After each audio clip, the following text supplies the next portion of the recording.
Good morning, everyone. That was decent. Good morning, everyone. A little bit better. Welcome to the Missouri History Museum. My name is Dara Taylor. I am the Managing Director of Diversity, Equity, Inclusion, and Accessibility. Happy Disability Pride Month. We are delighted to host you today as we celebrate Disability Pride, recognizing the ongoing progress and resilience of our disability community. At the Missouri Historical Society, our commitment to accessibility is at the core of everything that we do. Our facilities are thoughtfully designed to be inclusive, featuring accessible parking, ramps, elevators, and accessible restrooms. We also offer free resources such as IRA services, manual wheelchairs, color blindness glasses, sensory kits, a nursery and sensory room, as well as Braille and large print materials. Our exhibits aim to provide engaging and accessible experiences for everyone, incorporating accessible maps, closed captioning, ASL interpretation, audio descriptions, and barrier-free pathways. Today, we are celebrating the 35th anniversary of the Americans with Disabilities Act, the ADA, a landmark law that continues to protect and advocate for the rights of individuals with disabilities. I'd like to take this moment to thank my colleague, Hannah Ayele, for planning today's event. Throughout the program, you'll hear inspiring keynote speeches from prominent advocates with disabilities about the history of Disability Pride Month, emphasizing key milestones that mark the movement's progress and highlighting the contributions of local individuals and organizations who played pivotal roles in passing the ADA and advancing disability rights. Furthermore, we'll showcase grassroots efforts here in St. Louis that have strengthened our community activism and legislative progress. At the Missouri Historical Society, we strive to keep most of our programs free, thanks to the support of our sponsors and dedicated members. If you are already a member, thank you so much for your generosity. If not, we invite you to consider joining us in our mission to make history accessible to all. And if you haven't yet contributed to our We Are St. Louis campaign, we'd love for you to join us. Visit wearestlouis.com or speak with me or anyone wearing an MHS badge to learn more.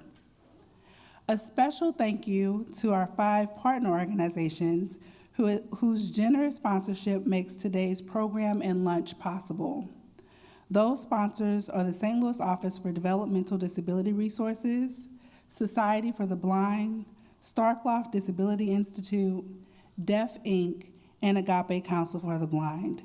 Please join me in giving a round of applause for our sponsors.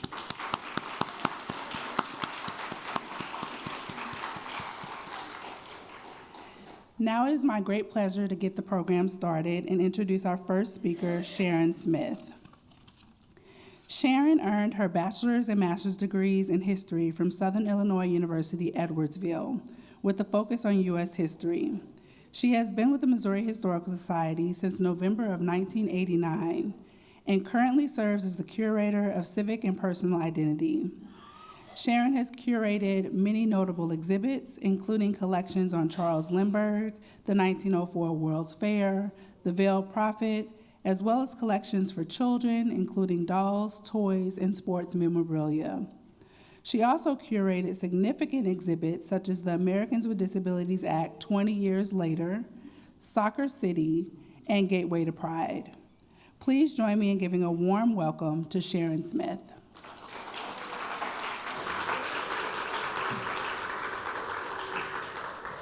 Thank you, Dara, and thank you all for being here on such a warm day. So as Dara mentioned, I've been here 35 plus years, almost 36.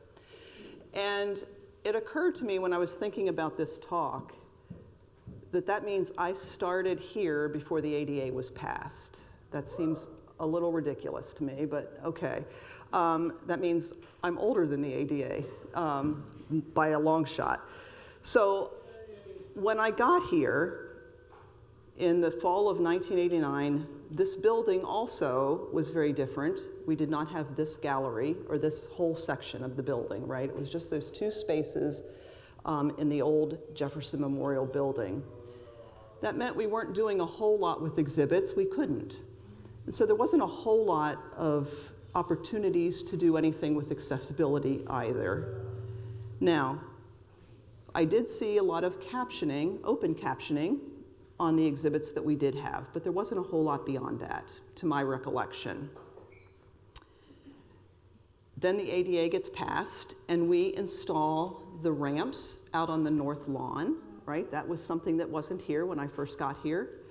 And so that happened as a result of the ADA, but again, not a whole lot. We weren't able to do a whole lot with exhibits yet. We wouldn't add this space until 2000. So in the 90s, we were working at some things having to do with small exhibits, but we were also planning ahead for both the Library and Research Center, which is our building over on Skinker, and then this wing that we would add on in 2000. So let's sort of jump ahead a little bit, and I'm going to kind of walk you through the baby steps from there on to where we are today. In about December of 2005, Max and Colleen Starkloff came to our then CEO, Robert Archibald, and they wanted to see about some opportunity where the Missouri Historical Society could do some sort of exhibit, some sort of program, something about disability rights, the movement. Now, I wasn't involved in that planning at all. I was doing some other things, and so I can't tell you a whole lot about that two-day summit, but it brought together disability rights leaders from around the country, and they were here for 2 days and did a whole lot of talking and planning about the future of how we could be a part of that process.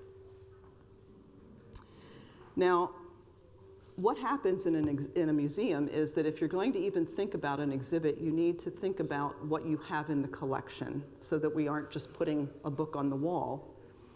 And what that also meant was we needed to figure out what kind of exhibit we were going to do. So after that two-day summit, everybody went back and things sort of got back to normal a little bit, but the stirrings were started here at MHS. And within a year or two, my dates are not quite fully accurate here, but within a year or two, I'm seeing Karen Gehring up there, I could probably have her come up and help with this. Within a year or two, we had an intern by the name of Rama Lakshmi who had come to the History Museum to do some internship work. And part of her day job, her real professional career was as a journalist, but she wanted to go into the museum field a little bit and take what she would learn here back to her home in India and do some really good things with museums in India. So she had this great journalism background, which meant that she could do a whole lot with interviews. And so she began the process of interviewing people here in the disability community or that had connections to the disability community and started to get some stories. So she did her work, and then we had to say goodbye to Rama because her internship was up. And we hired somebody named Jean Bidding to come in, a woman who could come in and sort of pick up those pieces and keep going with some research. Now, at that point, we decided we also needed the objects. So we instituted a collecting initiative. That's a way of saying to people, we need your stuff. We want some things that we can tell stories about in an exhibit. That's where I came into the picture, because as a curator, I'm concerned with the objects. So we started to think about what kinds of things do we want to tell an exhibit about the history of the disability rights movement. Well, that's pretty broad and pretty extravagant when you think about all the kinds of things that we could have brought in. Well, we weren't doing a whole lot with that collecting initiative very quickly, and in the meantime, Jean Bidding leaves the institution, and now the work that the two of those folks had done was left for the rest of us on staff to figure out how we could pick up those pieces. So we put together an exhibit team finally that consisted of a designer and myself and a couple other people on staff, and we started thinking about, okay, we've got some objects. Maybe we don't tell the whole story at this point about the whole history of the disability rights movement. That might be a little daunting to start off. maybe let's focus on a specific theme. And we looked ahead, and in a couple years, we would be celebrating the 20th anniversary of the ADA. And we thought, maybe that's our space. So we started to think about how could we do that? Well, one of the first things we needed to do was to pull together an advisory group. And the advisory group was made up of folks from all around the community in all of the various aspects of the disability community. And we pulled those people in and started asking questions about what should we be doing? How should we be telling the story? What would you like to see? Next slide shows us a little bit about what we came up with. So by 2010, we had assembled enough material. We had the advisors in place. We had talked through a whole lot of issues of what we could and couldn't do in that moment. And we had made a big exhibit become a smaller exhibit in a space that was manageable for us at the time. Now you have to understand that at this point, we still, as an institution, we're not doing a whole lot with accessibility, but this exhibit had to be fully accessible, right? I'm going to explain the slide in just a minute. That meant that we had to think about all of the ways that people access information. People who need to use Braille, people who need to have open captioning, people who want an audio visual tour or an audio descriptive tour, people who maybe use ASL, people who maybe learn by touching. There were so many things that we as an institution needed to learn. And we were going to put it all in this small little space, in this small gallery. That also was a little difficult. But as you see on the screen, there's the logo for the exhibit is the Americans with Disabilities Act 20 years later with the icons of deaf language and mobility and blind and cognitive learning, and all of those things. We were trying to figure out how we could do all of that in that small space. On the, what would be the right side of the screen? I'm looking at it backwards over here. On the right side of the screen, you see a document that's a proclamation. One of the beautiful things that came out of that exhibit was that in 2010, there was a movement to get 2010 organizations around the country to commit to greater accessibility in 2010.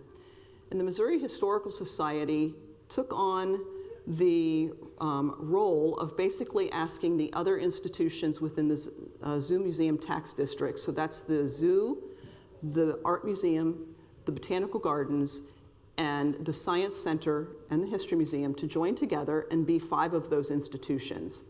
All of those institutions agreed to do it. They joined us on the North Lawn on opening weekend of this exhibit and signed that proclamation to become, partners in greater accessibility within our communities. So that happened. That's what that proclamation is. And the other side of the slide is a picture of the beginning of the exhibit that we had in 2010. You see an iron lung, and the point of the iron lung was really, the beginning of that exhibit was about how we look at the disability community before the ADA. And we also wanted to make sure that people understood that it's one of the few communities that people can join at any time. That was daunting to me when I realized that anybody can become a part. You don't have to be born with a disability. You don't have to be a certain color, a certain gender, whatever. You don't have to do any, it could happen at any moment, right? It could be an illness. It could be an accident. It could be that you're born with it. It could just be anything, right? Old age. And all of those things were opportunities for us to talk about this community in a way that maybe people hadn't thought of if they weren't a part of the community. We also talked about the fact that if you did have a disability, you often were then shunned by the rest of the society, and you were often put away in places like institutions and nursing homes and whatnot. So we told that part of the really awful part of that story, and that was hard. But then we were able to move forward and say, then there was this signing that President George Bush did in 1990, and he signed the ADA into law. Now, was that perfect at that moment? Absolutely not. Is it perfect today? Still not. I bet you I could ask anybody here, and they would say, we have a long ways to go yet, right? But it has helped, and it has given institutions an opportunity to talk about it in ways that make us better. So that exhibit stayed with us for a little over a year. We had lots of criticisms and also good things, because we didn't do everything perfect. Not a lot of criticisms, I shouldn't say that. There were a few critiques. There were things that we learned from there, right? The advisors that had helped us through that exhibit asked us one question at the end. What are you going to do now? And it was a good question, because it was like, are you going to say you've accomplished this and you're done? And we said, no, we can't go back. Now we have to move forward. And what will that look like? Well, we're going to have to work really hard at figuring out how we as an institution become more accessible. We ultimately kept the advisors on board, and some of them became advisors that would come in, and periodically they would look at exhibits as we put them on the floor, and they would critique, and they would give us feedback, and we would learn from that. That Americans with Disabilities Act exhibit was fully accessible. It had everything that we could put in it. And we didn't always do that with every exhibit, because that's really hard. And we also had a lot of traveling exhibits over the course of the 2010s and forward. And sometimes those exhibits came to us not fully accessible. We didn't like that, and we tried to make things better. We took that ADA exhibit information on the road, basically, to conferences, professional conferences, and tried to get more institutions to understand how being accessible was the right way to be. And sometimes people were really surprised, right? So we felt like we were kind of on the cusp of trying to teach that a little bit more. So that was really nice. But move ahead, we learned things through the course of the next decade into the 2020s. And we have now gotten us to this slide, which is a slide from our most recently opened exhibit called Collected. It's the second of our signature galleries, which means they're more permanent.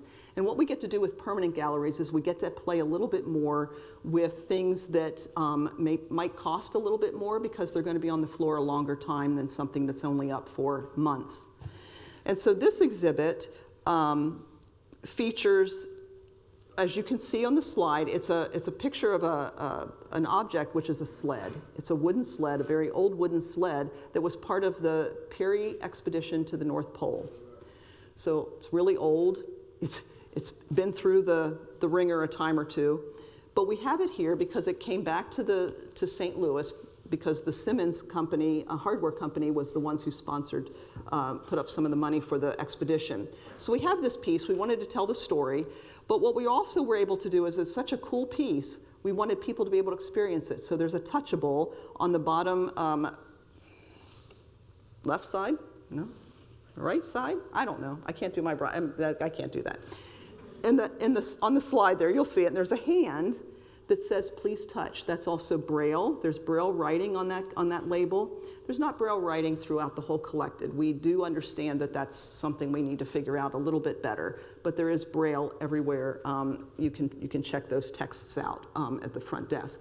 So there's Braille there. Also in this exhibit, you'll find not just QR codes that normally will take you to an ASL interpreted label, but in this gallery, you actually see, if it's a video, you will actually see ASL on the screen, an actual ASL interpreter on the screen, such as we see here. And so what is beautiful about all of this is that every single exhibit, we've heard from somebody say something. I just learned, when I took my two esteemed colleagues that are up here with me through exhibits just a couple weeks ago, that QR codes don't always work for everybody, that sometimes they can't hold their phone up to access that. We'll make a difference. That will change. We'll add something to that in the next exhibit, because we always want to do better. This is the baby steps. I will tell you one final thing, is the mantra when we were doing the ADA exhibit was to grow awareness.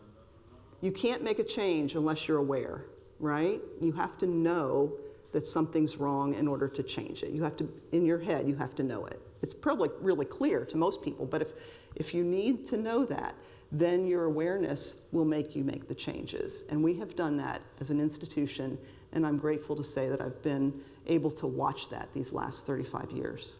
Thank you.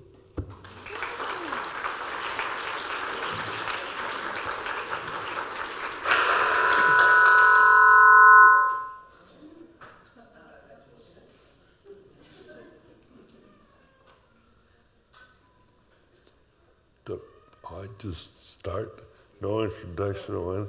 Good afternoon, or actually good morning, ladies and gentlemen. My name is Steve Filch, and I'm the Public Policy Advisor for Start Love Disability Institute. I am an old, overweight guy in a wheelchair wearing a black shirt. If you're wondering where this voice is coming from. I guess my first experience with disability is I was not always in my wheelchair. For the first 20 years of my life, I was very physically active, too physically active. And in between the summer of my elementary school and my middle school, I encountered my first interaction with disability.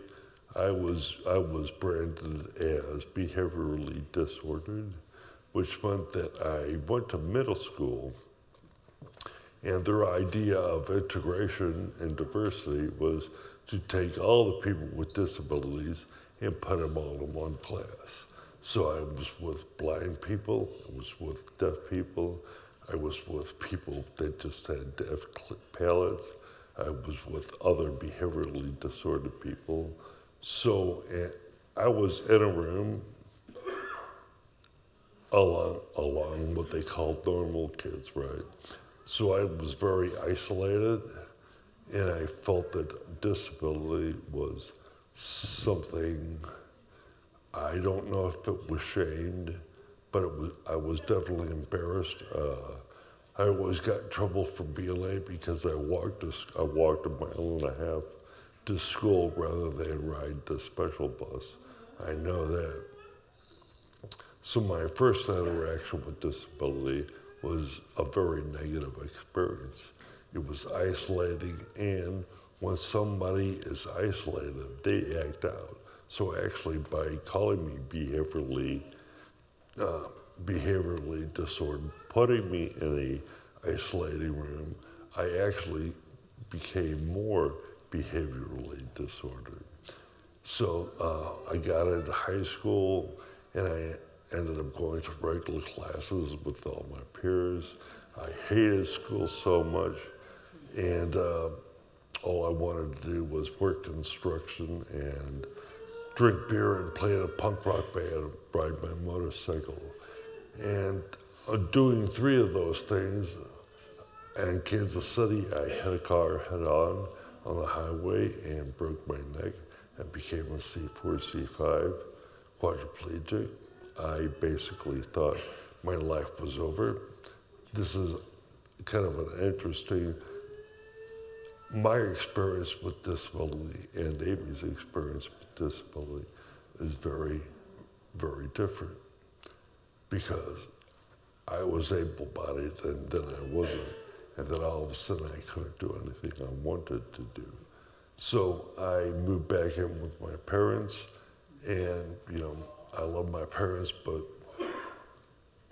it would be best for both of us if I moved away somewhere. So I went to school up at Mizzou, and I think one of the first times that I cried without being hurt was after my parents got me all settled into bed, and that was that click of the door, knowing that I'm laying in an apartment by myself, just hoping that my personal attendant will come in the morning. So I went, Columbia was a completely different experience. Everything was accessible, the sidewalks, the buses. I could get into almost any of the shops So my sister, I didn't really notice it, but when my sister came up to visit me maybe 2 weeks later, she said I was a completely different person. I didn't really notice it, but she was like, oh man, you're laughing, you're going everywhere, you're leaving everybody behind, your attitude has just completely changed. And that was just basically, I was no longer isolated. I was still embarrassed about my disability. I really wanted to not be associated with disability. There were student groups for disabled students. I never joined them. There was an office for disability where students with disabilities would go and see what kind of accommodations they could get. I never used them.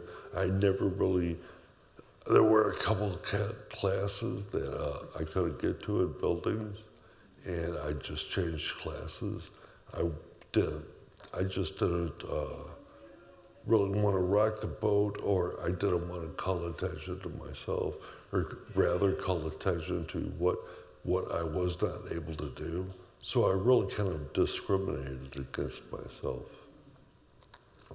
So then one really cool thing about Mizzou, I got a BA in history and a master's in education. I guess that's one thing you get out of school. But the coolest thing is I met a buddy who had been he was going down to his church for missions down to Mexico. And me and his best friend were sitting around, and we said, why don't we go down and visit Derek? And I driving down to Guadalajara, Mexico. And since 1993 to 2014, I've driven down to Mexico like 14 times. Actually, my friends picked me up and took me up on the pyramid at Teotihuacan. And that was just one of the highlights of my life. So I moved back to St. Louis. I have a master's in education. I had sent out my resume to all 17 principals at schools. They had called me up and left messages on my phone. Hey, where are you at? Where are you at? Where are you at? You know, we need to talk to you. Because I already have my master's in education. I can teach Spanish, so I'm a pretty good find. But as soon as I asked them where the wheelchair ramp was, they didn't want to talk to me. And they never returned my calls ever since then. So I'm still feeling kind of ashamed and embarrassed about my disability. I'm living in public housing, on food stamps, really didn't know what I was gonna do. And then I met Colleen Starkloff at a polling space, and she learned, well, if you ever knew Colleen Starkloff, she's gonna know your story within, she's just not gonna let you go, and she'll know you better than you know yourself in 30 minutes. And so she said, well, I'm thinking about putting a disability studies program at Maryville University. And here I am in my late 20s, living in public housing on food assistance, and she's offering me a job, and I never call her back. And that's because I didn't want disability to be a part of my life. I didn't want it to change in direction in my life. And so she called me once or twice. I was kind of hesitant, and she came by, and she handed me a book called Nothing About Us Without Us by Jim Charlton. And reading that book was my aha moment, because Jim Charlton, he's a history professor, also significantly disabled. I think he wrote the book like he was still in an iron lung, so it was the first time that I thought of disability as a political and academic and social subject rather than a medical subject. of charity and pity. And then when I realized, hey, disability rights are civil rights, then when I realized, yeah, there's a lot of political and academic forces that are keeping me isolated, that are keeping me down. And then when I realized that, disability was cool. You know, I mean, for the first 25 years of my life, I was a rebel without a cause or without a clue. And then I became a rebel with a cause. I finally had something that I could get by on.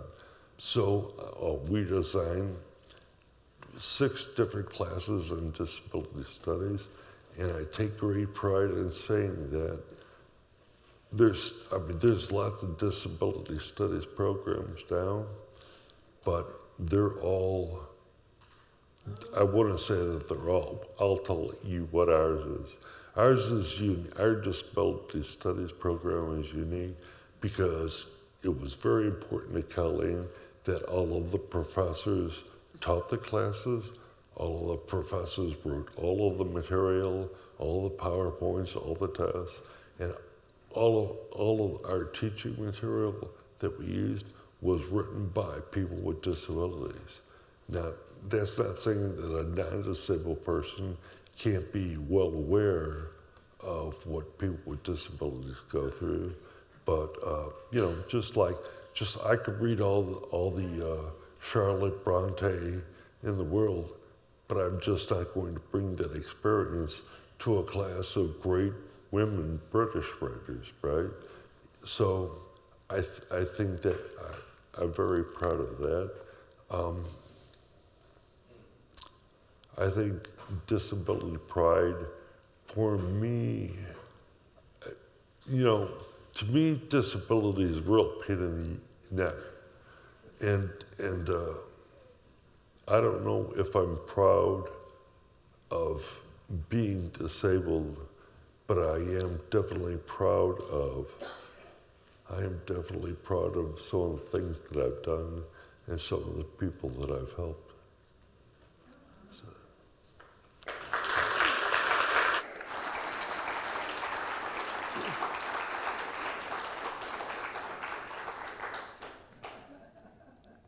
So my name is Amy Waymeyer, and I am the Chief Development Officer for Starcloth Disability Institute.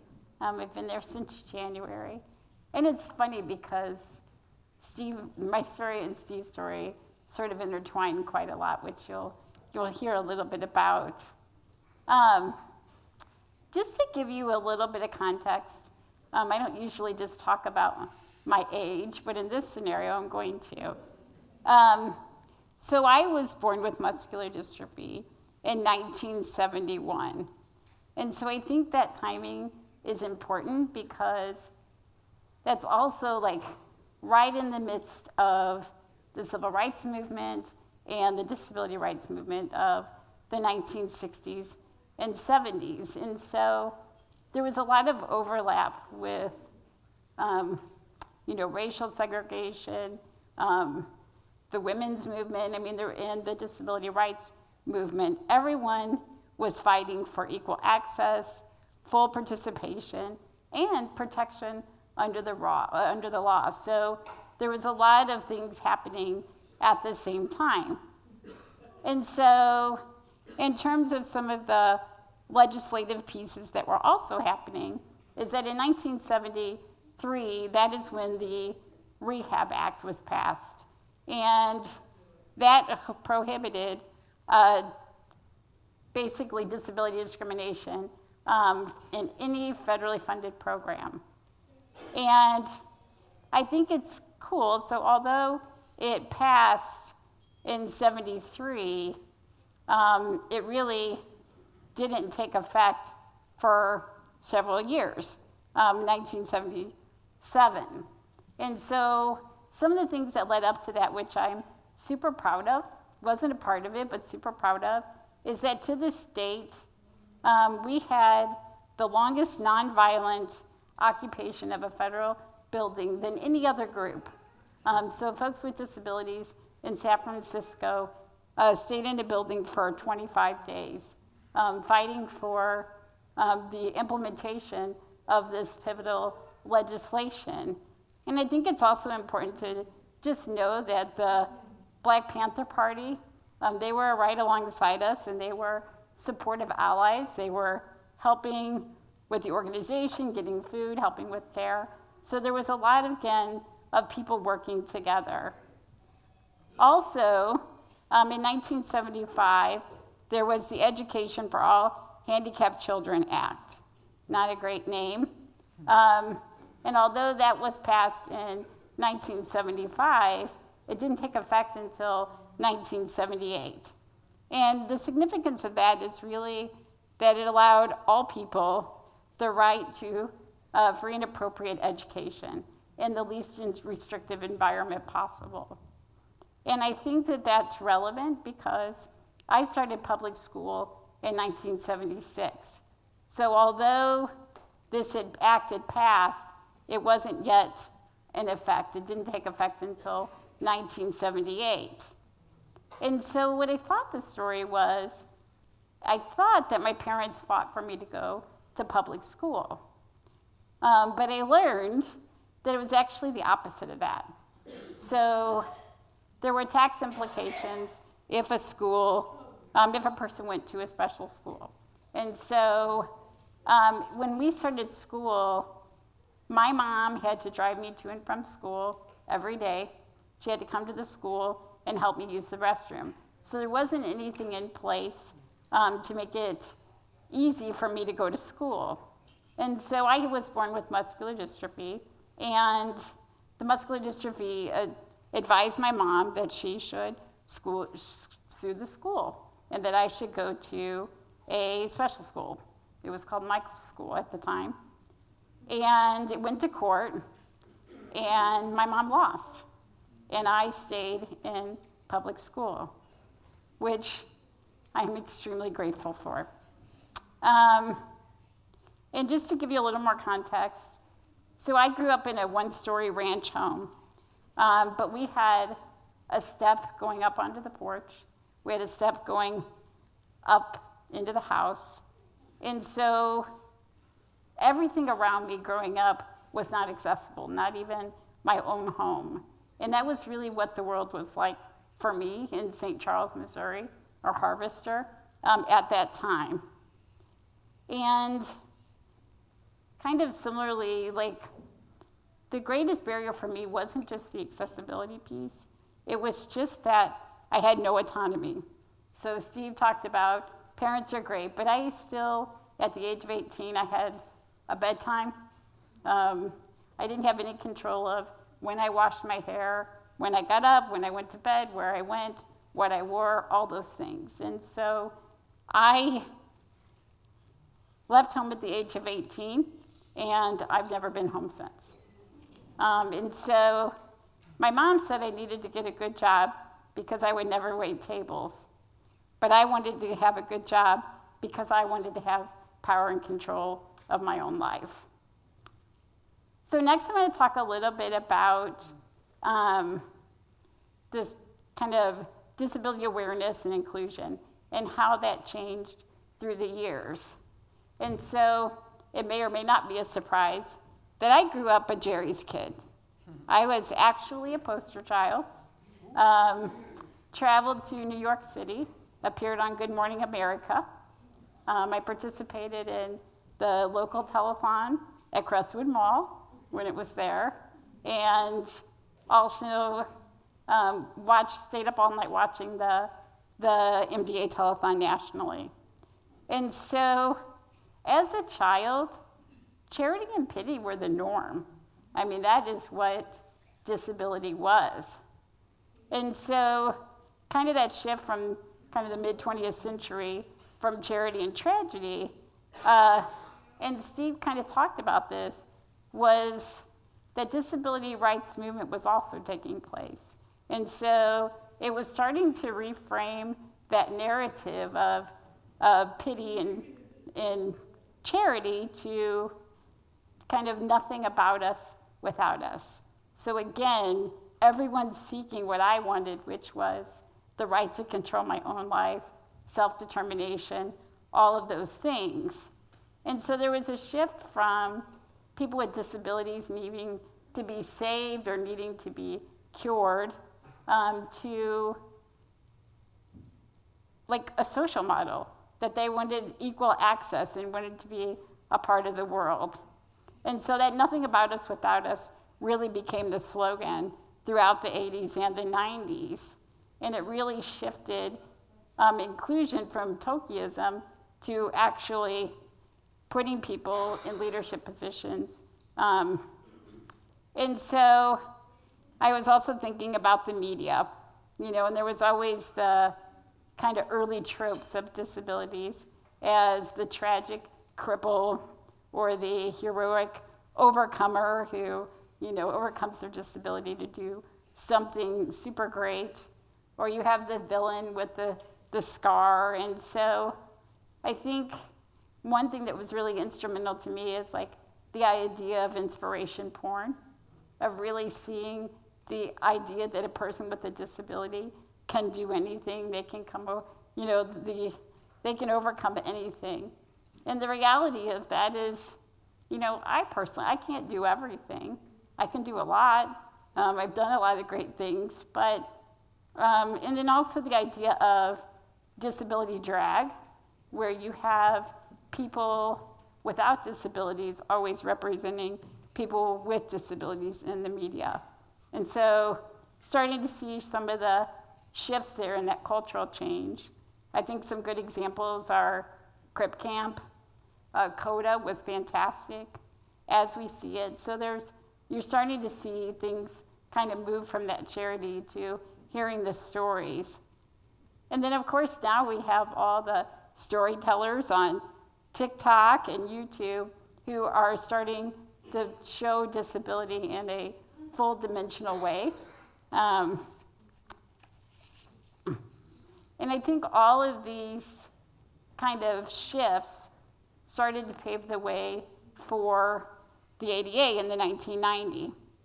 And I think it's interesting because when I think about when the ADA was signed, it was 1990.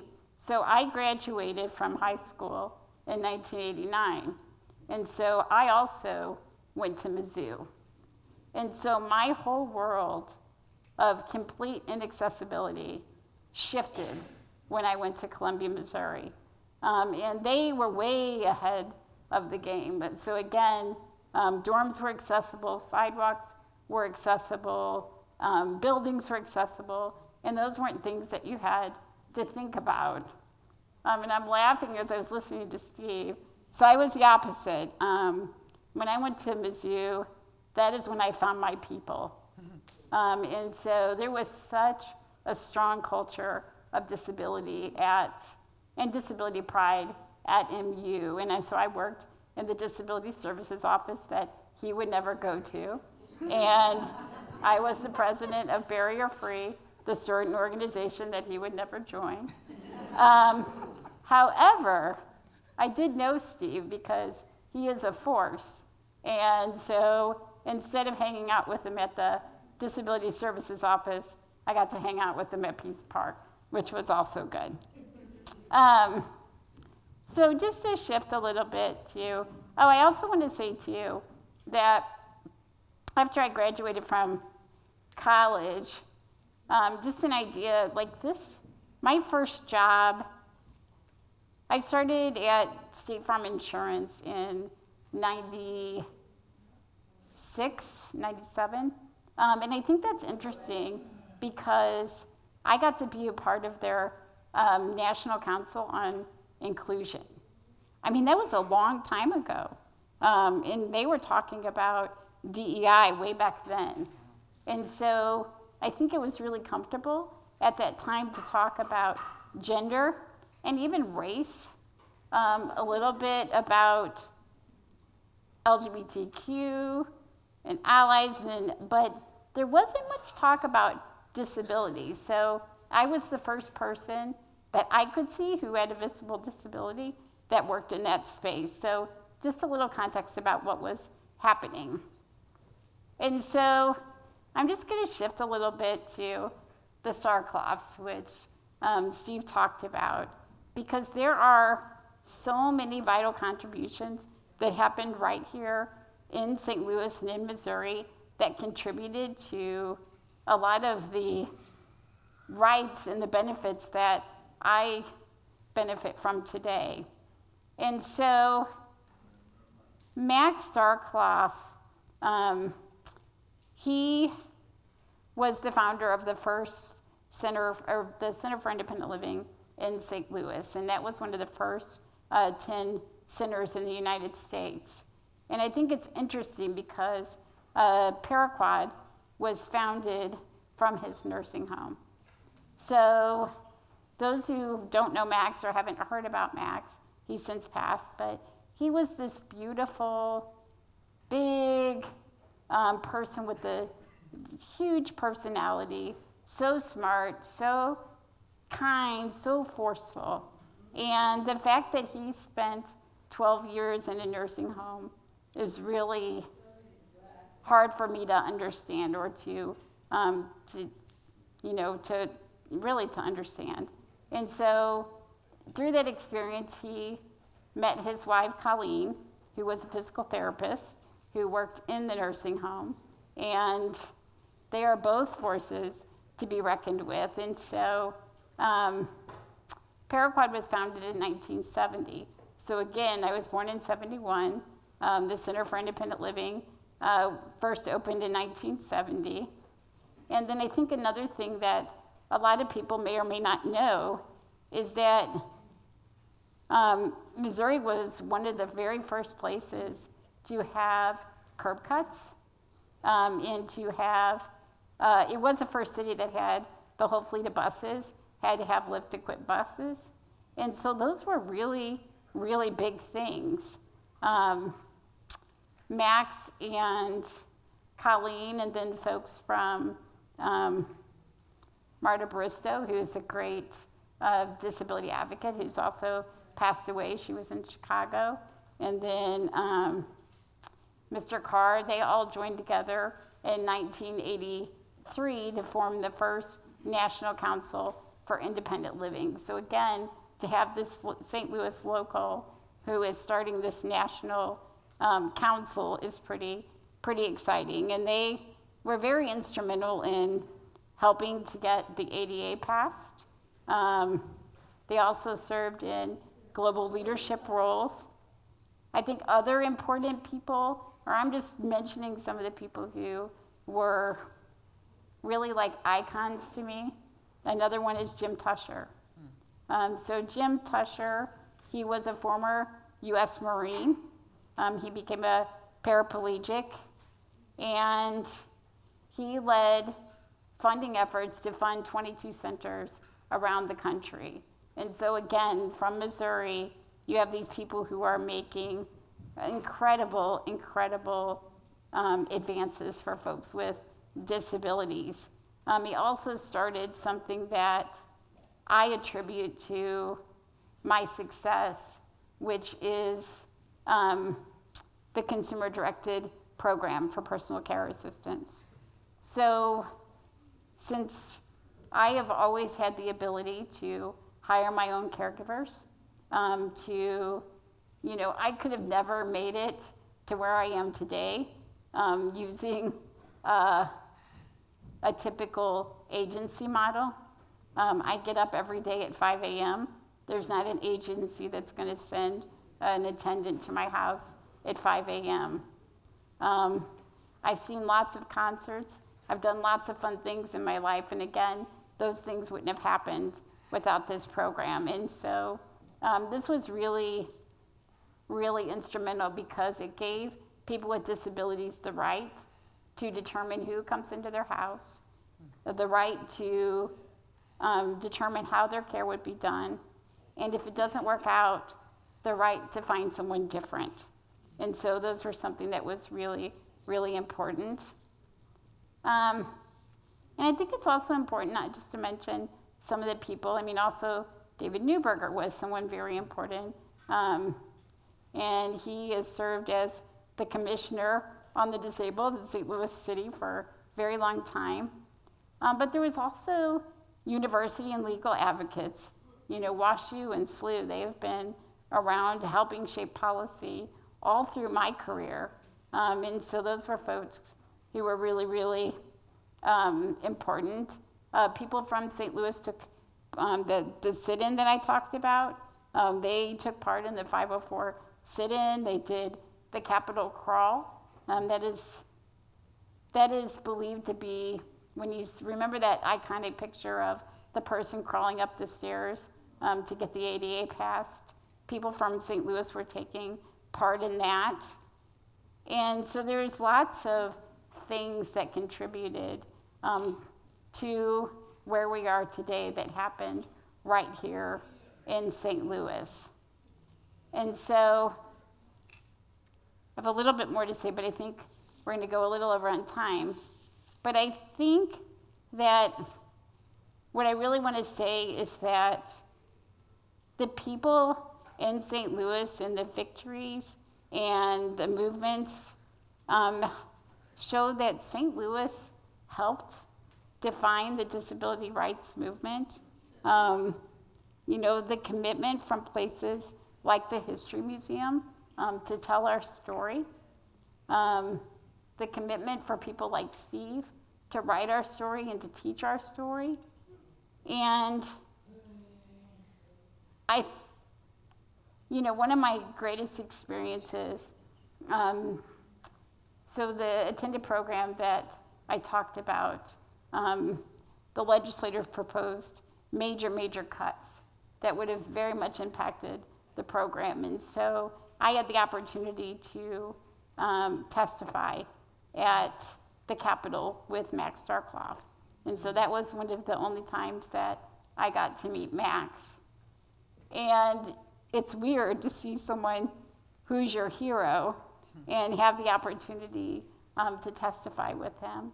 And I will tell you that that was one of the most powerful days of my entire life, and it brings tears to my eyes to think about it, because they came back that very day and all the cuts were restored.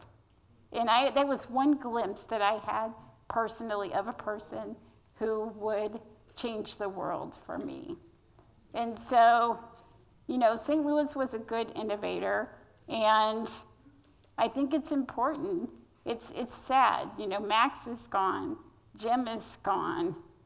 All these people that have really contributed to the rights of people with disabilities, they've left. And so I think and I'm getting older, and Steve's getting older, and not Steve, just me. And so, and this is at a time where I feel like all of the things that were fought so hard for are really at risk. And so I think this is an opportunity just to not rely on the past to move us forward, but it's going to take a lot of the same energy and a lot of the same organizing, a lot of the same work that the really historical heroes of Missouri did. So thank you.